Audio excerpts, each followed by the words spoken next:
Success and failure are not giant events. They don't just show up. You don't just suddenly become successful or suddenly have this cataclysmic event that makes you fail. It may look that way, but failure comes from all the little things.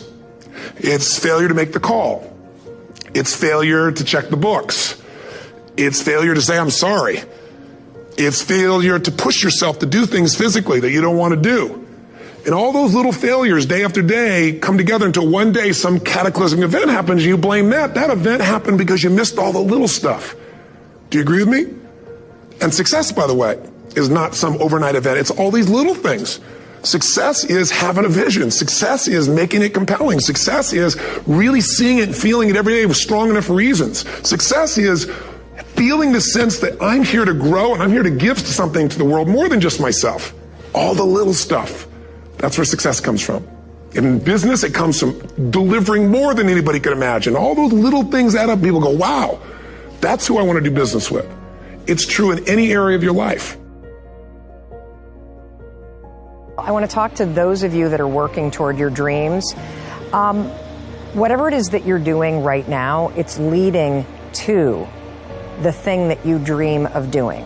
And you're not going to progress until you get the skills and the experience that you need at the level that you're at. I guarantee you, even if you're working at a front desk job at a local gym, you're learning customer service. You need to learn that kind of stuff before you can launch your own business. For me, in order to be an incredible speaker that can command a stage with 3,000 people in the audience for an entire hour, I first had to learn how to have the courage to speak up and have hard conversations in my life.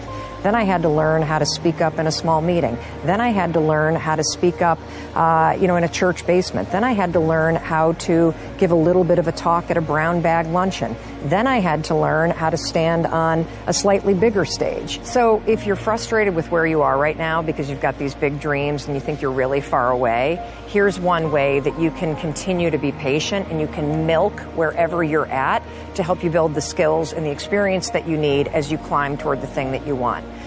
Ask yourself, what is it that I am learning? What's the skill that I'm honing by sitting here at this front desk job or driving this Uber or Lyft vehicle? What am I learning that I'm going to take with me on my journey to do that next big thing? Because I guarantee you there's something in the minutia of what you're doing right now that you are developing an expertise and a skill around that you're going to need as you launch yourself towards the next thing.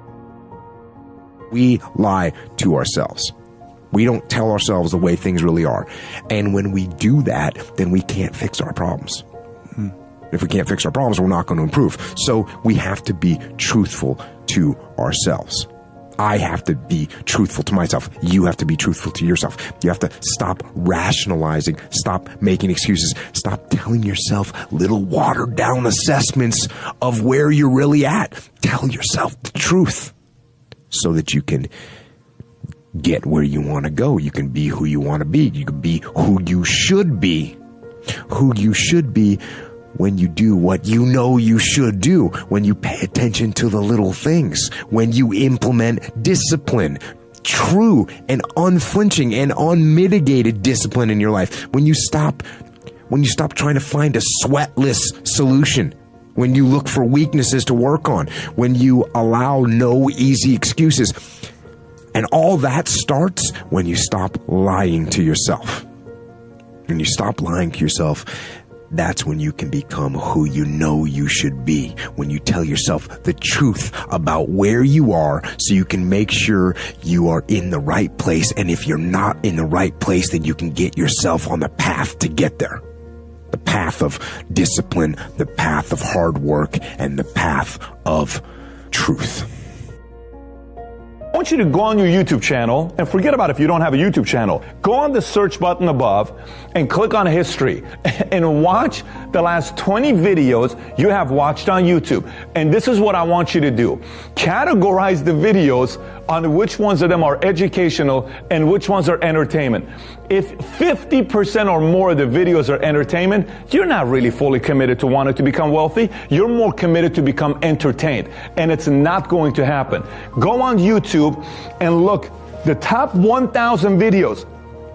keep going until you find the first video that has to do with a how-to. You know how many videos are ahead? Hundreds, if not thousands, because most of the world doesn't care about wanting to fully find the secrets about business and life and entrepreneurship. They want to be entertained. This is why Hollywood makes so much money, because they know most of the world is fully just committed to entertainment. That may be you. Go look at your search. By the way, you can go on your history also on your Google and look what websites you visit and what you do with your time that you have. I've always just really enjoyed just the competition of business. I think, you know, in the sports business, I'll talk to our players and it'll be like, well, you guys compete for 48 minutes and you practice a couple hours and you work on your game independently a couple hours. But the ultimate sport is business, because you have to compete with everybody and you have to do it 24/7 by 365 days a year forever. And there's always somebody out there trying to kick your butt. There's always somebody who looks at your business and says, I can do that better. I have a better idea.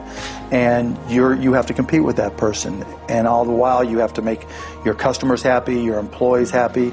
It's the competitive side of me that, in any entrepreneur, that I think that has to drive you. And I think that carries over into the Mavericks. I want to win and I want to compete. And the greatest thing in my career has been the constant commitment to putting something in the world of value.